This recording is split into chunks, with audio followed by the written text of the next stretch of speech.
Have you ever, like, been moved to tears by a song, Yeah. even if you didn't understand the words? Oh, absolutely. Or felt that that pull, that connection. Yeah, exactly. It's that incredible, sometimes kind of mysterious power music has.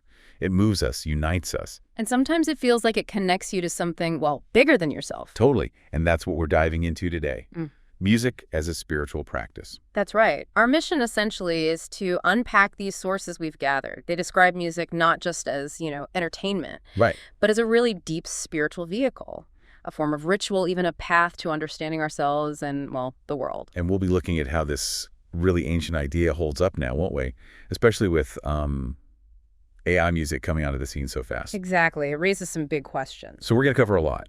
From ancient practices, universal stuff, right through to jazz improv. The difference between just technical skill, the craft, and real soul. And yeah, those big questions AI throws up about what spiritual even means in art now.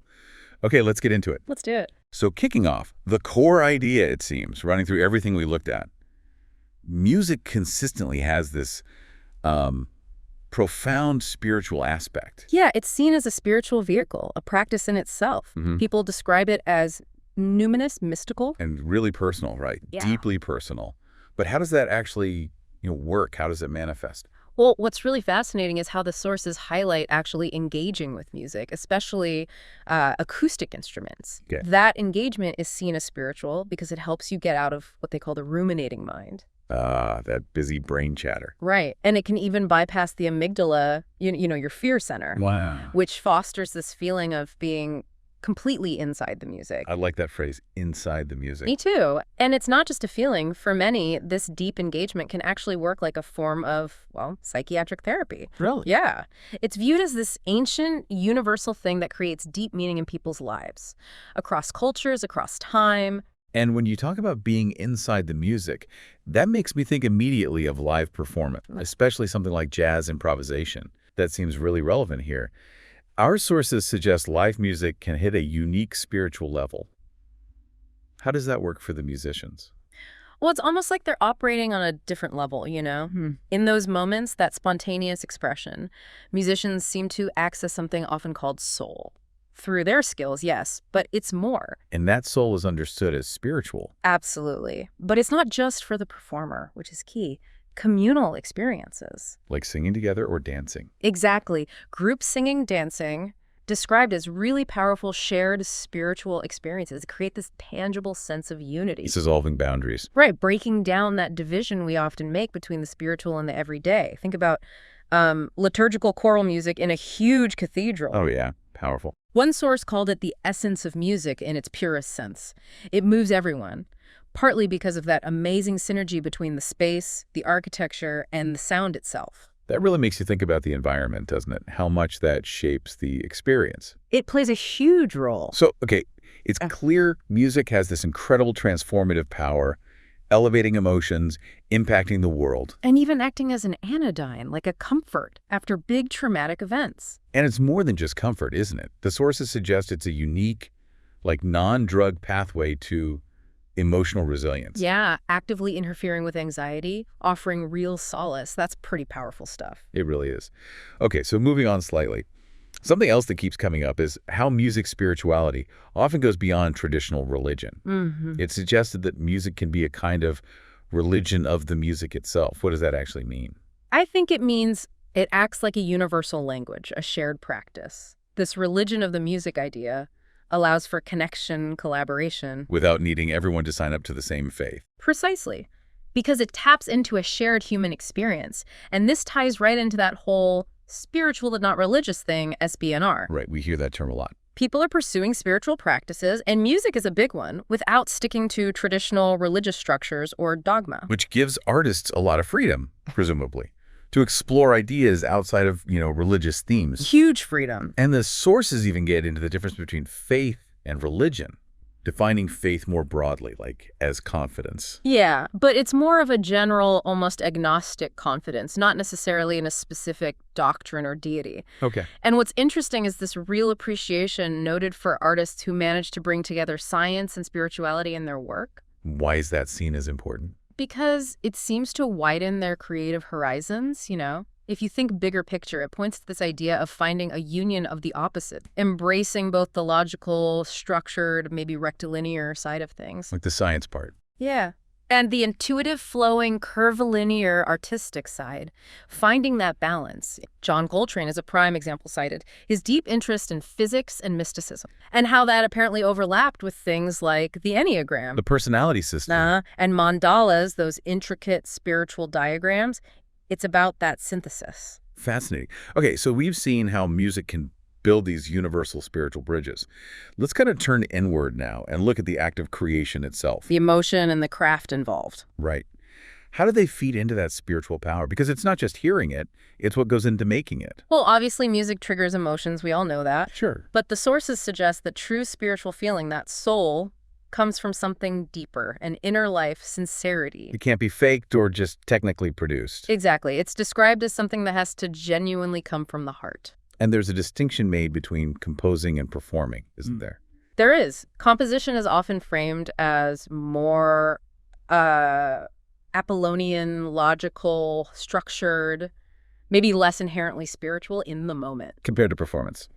Right, which is seen as more Dionysian, intuitive, spontaneous in the moment. However, There's a however. there is. The actual act of working with your hands, developing the skills, the craft of music, that itself is consistently seen as spiritually rewarding. There's a deep connection there. Okay, so it's not just the spontaneous outpouring, but wait, there's that balance again, right? Exactly. Music is acknowledged as being both grid-like and rectilinear. It needs fundamentals, structure, like architecture. You need to learn your scales. You do. But it's also curvilinear and emotional. It needs both. And this reinforces that idea of craft itself being potentially sacred. Yeah, involving real devotion, hard work, which leads to a pretty profound question, actually. Which is? Does the sheer act of careful, dedicated creation imbue something, music, an object, whatever, with a spiritual quality? Like the creator's soul gets poured into it? That's a deep question. And it leads us right into, well, this is where it gets really interesting and maybe challenging today. AI. AI-generated music. What about its spiritual capacity? Some of the sources are pretty skeptical, aren't they? Very skeptical. Some state quite bluntly that computers take the spirituality out of work. The argument is that AI lacks consciousness, so it can't feel emotions, only mimic them very well. It's imitation, not genuine feeling. Right. And one source even argued that AI actually blocks soul because human playing, they say, has soul sort of built in. Wow, blocks soul. That's strong. It is, but there are counterpoints too, nuances. Okay, like what? Well, the idea that spirituality could potentially emerge, maybe through the randomness in algorithms or what some call happy accidents in AI art. So unexpected beauty arising from the code. Sort of. Or maybe by a human transforming the AI output afterwards, adding that human touch. So it's not necessarily a completely closed door. Still, it puts a big challenge back on us humans, doesn't it? How so? To create music that's as compelling, or hopefully more compelling, than what AI can produce. Because AI tracks can move people emotionally, even without a human player. That's true. The experience for the listener is complex. And that idea of soul from human creation, one source likened it to growing your own soul food. I like that. Personal, nourishing, maybe irreplaceable. Yeah. And digging into the critique of AI music further, what else comes up? A key point is the lack of procedural knowing. That deep understanding you only get through doing, through physical practice. Like actually holding a guitar, feeling the strings. Exactly. There's no human in the loop in the same way, physically interacting with an instrument to create sound that comes, from the soul. Which really makes you question, can you have that deep spiritual musical experience without that direct physical human act of creation? Or is it just a very clever imitation we're hearing? It's the central question, isn't it? It really is. Now, speaking of the human element, let's widen out again to cultural context. Because that sense of spirituality or soul in music, that can come profoundly from the culture itself, right? And how it shapes the musician. Absolutely. Culture is hugely important. And while music definitely can be unifying, a sort of one world thing, There's a potential downside. there is. The sources recognize that sometimes Cultural traditions, even the politics embedded in music, can get kind of smoothed over, secularized, or even silenced when presented as just world music. So you lose the original context, the specific histories. Exactly. Which can mean losing the music's original cultural and spiritual meanings.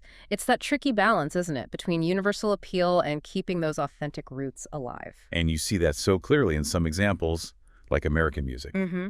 Its roots are deep in the church, obviously, but also in indigenous Native American music, drum rhythms especially. Right, and the blues, Yeah. often seen as a direct extension of spiritual music, yeah.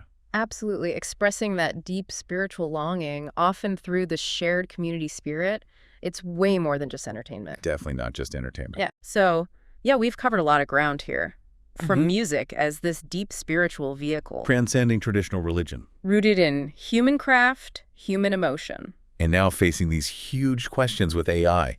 Considering everything we've talked about, soul, craft, the human touch, the cultural roots, even the challenge of AI, what does it truly mean for you to listen to music as a spiritual practice, regardless of who or what created it? What connection are you seeking or finding? Exactly. What unique connection do you find in the sounds around you?